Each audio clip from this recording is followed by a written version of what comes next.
pendalaman karakternya itu gimana? Suksesnya. Pertama tentu membaca skenario sebaik mungkin, ya. Itu hal yang saya lakukan.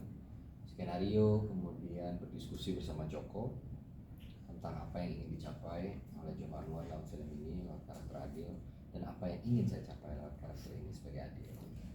Jadi menyamakan dulu frekuensi dan persepsinya bahwa Adil ini seperti ini, dan Joko tuh menurut saya saudara yang memberikan ruang itu buat saya sebesar-besarnya, bahwa I want you to read this, membaca skripnya, kemudian kasih feedback dan kasih tahu kira-kira what do you want to do with the character gitu kira-kira.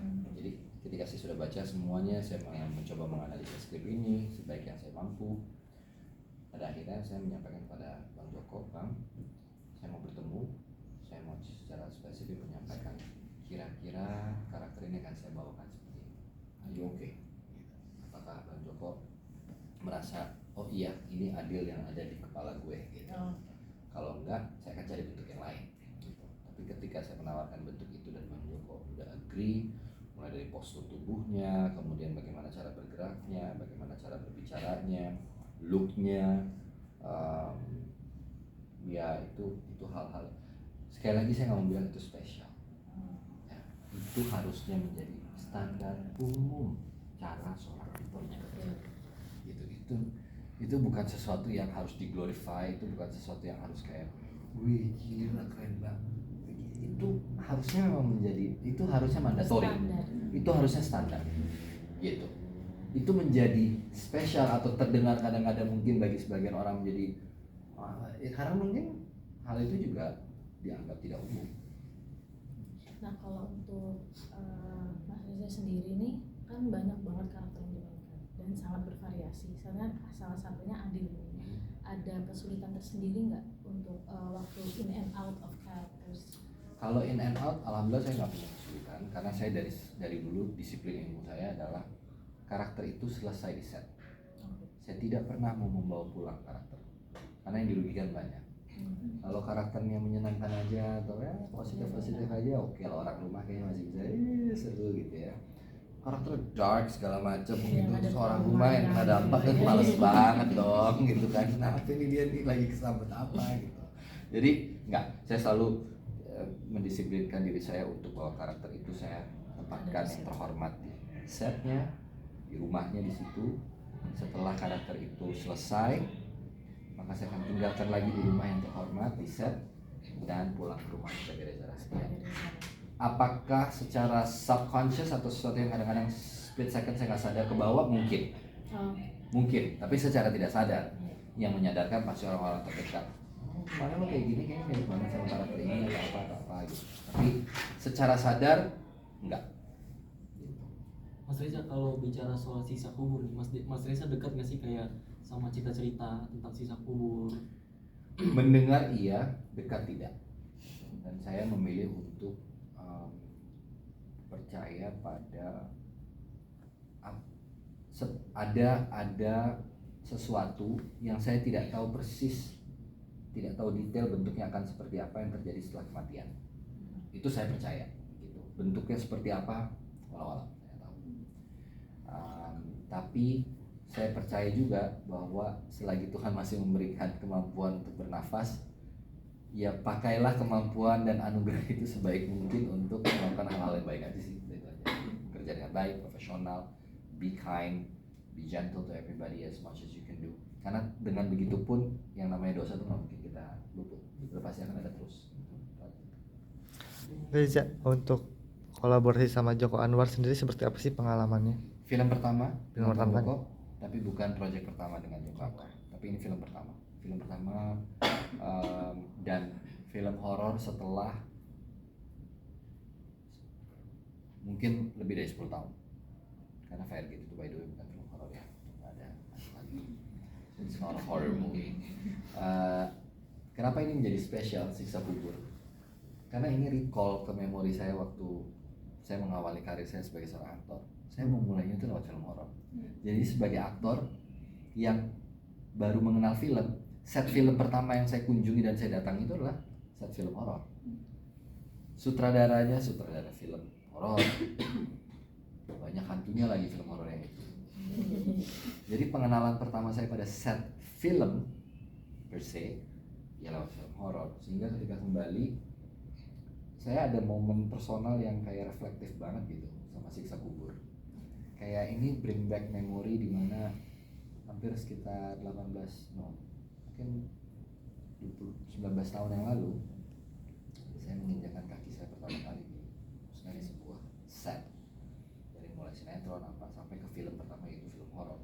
Jadi kayak sangat reflektif untuk kembali ke film horor yang selama ini jujur teman-teman tanpa bermaksud anti terhadap genre-nya, tapi sebisa mungkin memang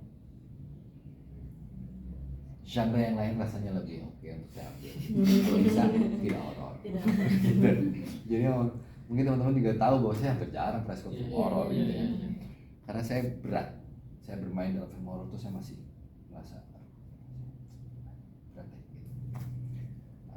Dan ketika skenario ini datang saya nggak punya kemampuan untuk menolak karena bagus sekali skenario.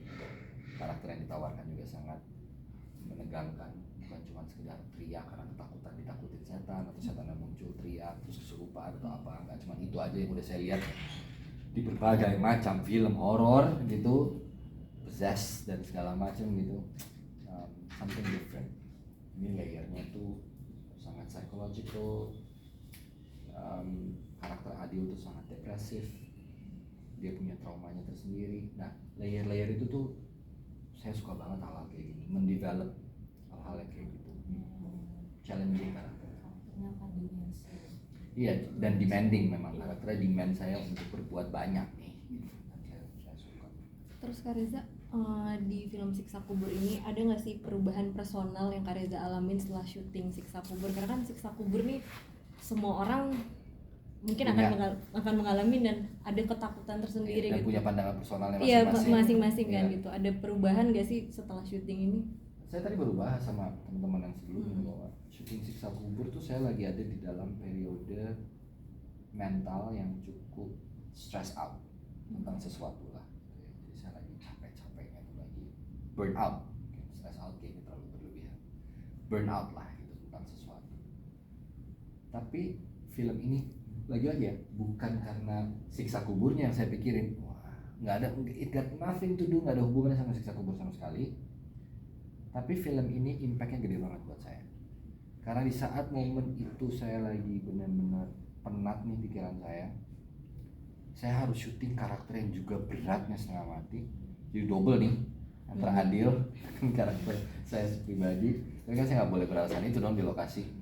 Tapi kemudian jujur aja, kedekatan yang jauh lebih semakin dekat saya dengan the upper being itu terjadi lewat film ini. Jadi impact secara spiritual itu gede banget. Lagi-lagi bukan karena ada siksa kubur yang lagi saya pikirin gitu, enggak. Karena saya selalu percaya bahwa dalam doa aja kita akan bilang saya minta diampuni atas dosa yang hari ini dan dosa yang akan saya perbuat nanti. Karena kita nggak akan mungkin berhenti berbuat dosa, nggak mungkin. As a human being we will keep on making our sins gitu, over and over again gitu. Tinggal kita memilah, bersikap sebaik mungkin mengelola itu. Tapi kayaknya kalau dosa kayaknya udah kita semua lah. Jadi secara spiritual saya rasa film ini membawa impact besar karena saya berhasil melewati momen yang tadi saya bilang, the stress out moment selama during shooting Siksa Kubur, sampai kemudian saya bisa keluar dari zona itu dengan baik. Juga di saat Siksa Kubur selesai syuting. Jadi journey awal sebut reading sampai film ini dinyatakan wrap, selesai juga semuanya gitu. Selesai juga kontemplasi saya terhadap apa yang harus saya lakukan ke depannya, hubungan saya sama Tuhan semakin dekat. Jadi ya banyak hal-hal positif lah, impact yang menurut saya wow, bisa gini ya ternyata ya. Seni itu bisa membuat manusia seperti ini. Mas Reza sendiri tuh berarti merasa relate nggak sama si karakter Adil ini? Saya justru lucunya tidak hanya relate sama karakter Adil, tapi tiap-tiap karakter tuh ada 1-2 hal yang bisa saya petik dan relate. Sebagai manusia ya, sebagai manusia biasa, kenapa saya selalu bilang sama Bang Joko, Bang, film ini tuh gilanya apa coba? Bukan hanya soal momen scary-nya, menakutkannya, sinematografi yang luar biasa, tapi orang nonton film ini kita tuh kayak lagi melihat diri kita diwakili oleh nggak hanya satu karakter, tapi ada banyak karakter yang kita bisa nemuin. Aduh ini gue banget lagi. Atau misalnya dia lagi ada momen sedih yang seperti ini, I've been through that gitu. Jadi karakter ini mewakili manusia pada umumnya, yang dekat di sekitar kita, bahkan diri kita sendiri. Itu yang paling luar biasa. Buat saya tuh kena kayak kita tuh segitu sebenarnya, kita tuh sebenarnya segini nih. Yang bikin kita besar tuh apa yang kita berbuat kan, gitulah kira-kira. Besar kecilnya ya. Jadi saya senang banget sih. Saya kayaknya akan nyesel deh kalau saya nggak ambil Siksa Kubur. Beneran deh. Begitu saya tahu film ini rilis gitu, terus saya nggak main gitu, kayaknya saya akan nyesel banget sih. Kalau saya udah baca skenarionya. Jadi saya kayak senang banget karena ini bukan film horor yang isinya tuh cuma setan gitu. Jump scare lagi. Orang bilang kayak gitu doang gitu. Tapi kita diajak berkontemplasi, reflektif, mikir dan segala macam, dan mungkin bisa, karena ini film tentang kehilangan keluarga juga. Orang nonton film ini tuh di momen lebaran menurut saya juga bisa jadi kayak momen ibu anak, ayah suami istri, anak dengan ayahnya atau dengan tetangganya, dengan keluarganya, untuk jadi kayak mikir lagi kita udah ngapain aja sih sebenarnya selama ini. Jadi bukan hanya tentang memikirkan dosa apa sih yang udah kita perbuat, ya itu sih nggak selesai, dan nggak usah dipikirin dosa apa yang udah kita perbuat gitu ya, udah bukan kerjaan kita gitu ya, udahlah udah ada yang nyatet kok gitu kan.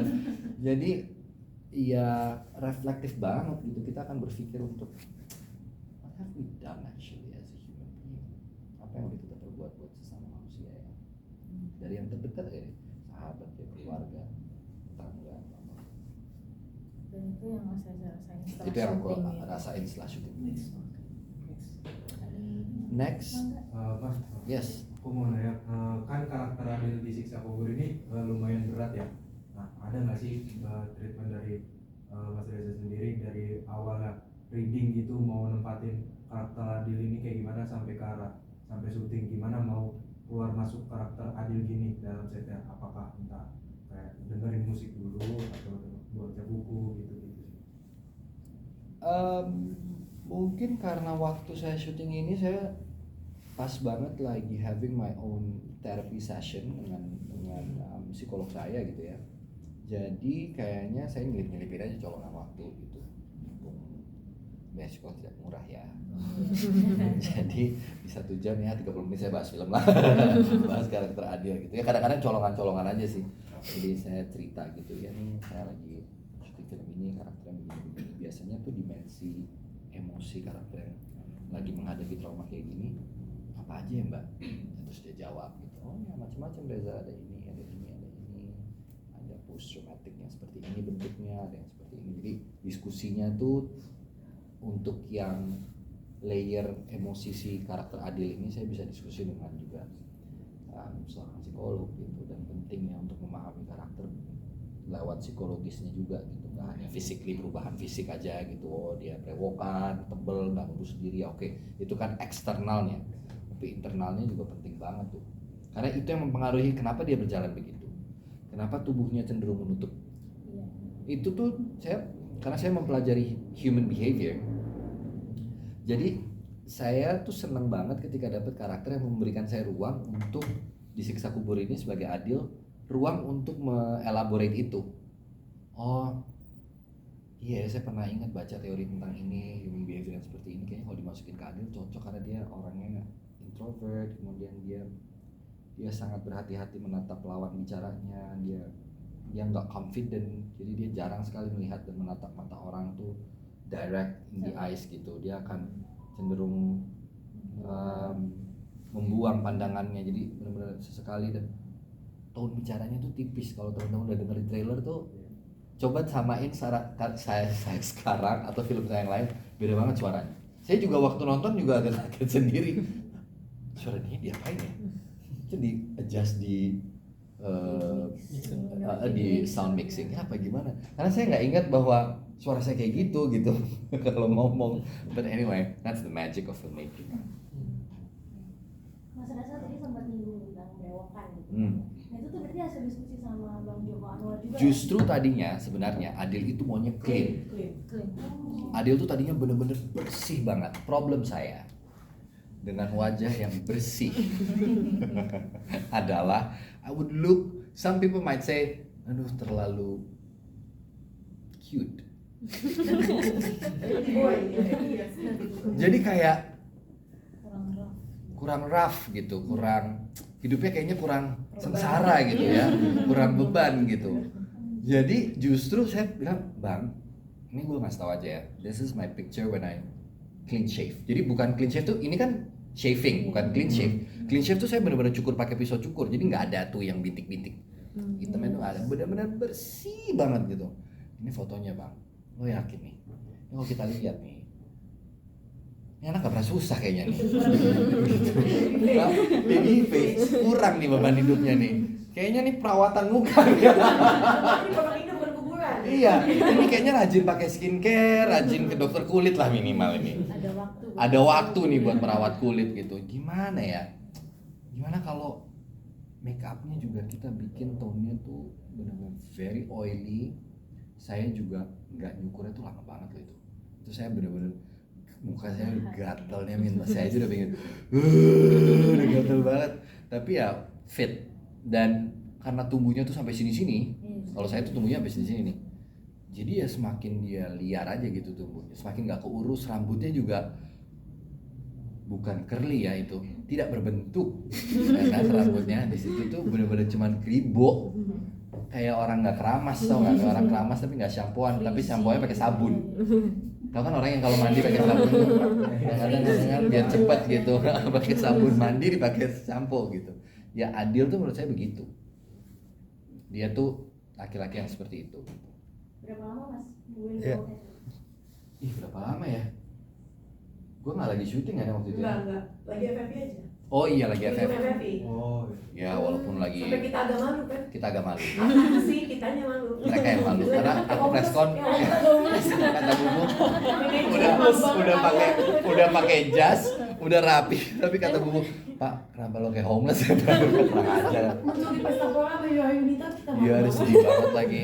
Aku muncul di beberapa acara, ya kan tetap harus ada kegiatan kan, tapi kan itu nggak bisa. Emang aku nggak mau dicukur, pingin selebat mungkin dan sengasal mungkin tumbuhnya. Jadi nggak mau yang, kan ada yang tebel tapi berbentuk rapi gitu nih.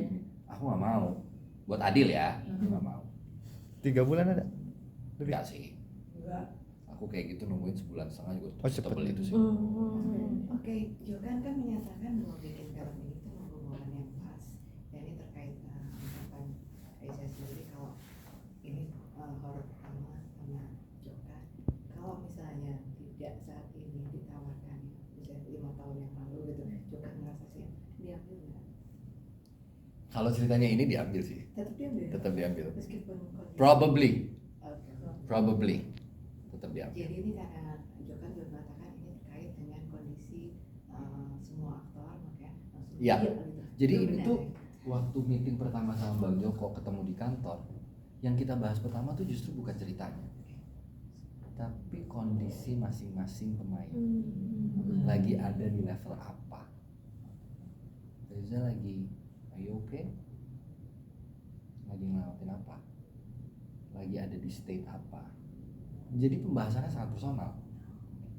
Oleh sebab itu, hal itu kayaknya terjadi hampir ke semua pemain, mungkin ya kalau saya nggak salah gitu. Tapi bisa dikoreksi. Itu yang bikin kayaknya medium film ini akan sangat tepat untuk ada beberapa hal yang secara pergulatan batin itu bisa menguntungkan untuk karakter ini gitu. Jadi saya rasa semuanya emang universe-nya udah kayak it's about time. Emang it's about time untuk Reza balik ke film horor yang seperti ini. It's about time bahwa kamu lagi juga pikirannya lagi amat sangat penat gitu. Terus di 2023 mungkin sebelum ya FFI biasa lah ya kan, stresnya banyak sekali ya. Ngurusin itu tuh jadi banyaklah yang bikin kepala tuh beringat gitu. Terus tiba-tiba masuk ke sebuah film yang depresif banget karakternya, tapi kemudian film ini rap, sayanya juga rap. So entering 2024 is a very full of joy, terus kayak lighten up, dan semua kayaknya memang sudah pada waktunya dan pada tempatnya. Apa ya, kalau orang Hindu bilang dasa kala patranya tuh tepat, gitu. Waktu, tempat, situasi. Nah, dari Bang Joko sendiri tuh ada directing khususnya nggak ke Mas Reza ya? Karena kan Bang Joko udah tahu tuh pas di saat syuting lagi ada problem kehidupan, nah kayak begitu dimanfaatin nggak aspek Enggak. Masa tidak dimanfaatkan secara eksplisit gitu ya. Dia menjadi cerita tersendiri, tapi directingnya enggak sama sekali. Dia fokus sama Adil gitu. Ini Adil, dan Adil lagi mengalami hal ini, dan hal ini tidak dialami oleh Reza. Jadi beda nih. Berarti Bang Joko nanya itu cuman sekedar Tahu aja, pingin tahu aja lagi ada di state apa loh gitu. Karena itu pasti akan emotional state kita kan akan mempengaruhi kita berpikir, kita bertindak, kita berucap gitu ya dalam kehidupan sehari-hari. Tapi ketika karakter ini mulai aku develop, dia butuh tahu lo akan kepleset nggak nih. Kalau lo terlalu dalam dan nggak ada orang yang tahu lo lagi ada di kondisi seperti apa, bisa berbahaya kan. Kalau Karena karakternya depresi. ya karena karakternya sangat depresif dan lain-lain gitu. Kalau Bang Joko nggak tahu apa-apa, bener-bener blank, tiba-tiba ternyata saya misalnya kena mental gitu, I have my own anxiety problem atau apa di set, kan merugikan banyak orang gitu. Nah itu sebenarnya yang dihindari gitu. Kan tadi Kak Reza kan bilang ngambil Siksa Kubur karena skenarionya. Nah tapi penasaran nih, pernah nggak sebelum Siksa Kubur pernah nggak ditawarin sama Bang Joko untuk main film horor dia sebelum-sebelumnya? Oh enggak pernah. Baru ini. Ya? Baru ini. Kalau Kalaupun sutradara lain mas, kalau sutradara proyek lain, nggak ada. Gue jawab nih. Ya ada. Maksudnya tawaran film horor ada. Ya nggak diambil aja. Tapi Gitu. sama Bang Joko baru ini dapat. Baru ini. Bang Joko tuh spesifik banget kalau nawarin orang. Bener-bener nunggu momen, aduh gue kayak mau nawarin, tapi ini kayak waktu saya sama Bang Joko kan pertama kali tuh Half World series. Oh iya. Juga ada unsur-unsur horornya gitu ya. It was for another platform gitu. Itu berbeda lagi gitu. Tapi apakah ada tawaran film horor lain yang saya tidak ambil? Ya ada. Ya, saya harus jujur ya ada. Tapi setelah Siksa Kalau Kubur misalnya- mau Kalau lagi saya ditanya ya siapa, judulnya apa gitu ya. Kalau misalnya tapi masih tetap balik lagi ke skenario, walaupun Bang Joko tapi misalnya sudah cocok juga tetap aja maksudnya akan mungkin, soalnya kan tadi kan Kak Reza bilang menghindar dari horor ya kan. Iya. Nah, jadi kalau misalnya skenario nggak cocok walaupun sutradaranya Bang Joko Balik lagi, kenapa kan ada alasan yang menghindari itu, kenapa? Karena rata-rata saya nggak merasa karakternya itu tuh satu dimensi, one dimensional character. Dia mengalami peristiwa, takut, mati. Kan gitu kan? Kebanyakan, maksudnya tidak semua. Kebetulan yang datang ke saya kadang-kadang nggak membuat saya merasa ini cukup challenging enough gitu. Saya nggak tahu bahkan karakter mau saya apain. Dan saya tahu kalau saya mainin juga saya mainin dulu kan biasa aja gitu. Saya nggak mau gitu. Mendingan nggak usah dulu deh. Gitu sih. Sedikit. Nggak banyak juga, paling 1-2. Tapi misalkan setelah Siksa Kubur ini bakal ngambil horor lagi nggak? Kecuali Joko Anwar? Nggak tahu. Belum Belum tahu. tentu. Karena Bubu jangan ketawa. Ya setelah premier ini kan kita sudah press kon ya kemarin udah rame nih. Ya lagi lah. Ada berapa tahun lagi? Apa nunggu Joko bikin lagi? Terus udah ada satu. Film ke-20. Bukan. Oh, ini pertanyaan horor ya? Iya. Sama Joko. Oh, kan ada yang bukan horor dulu. Hah? Gitu teman-teman.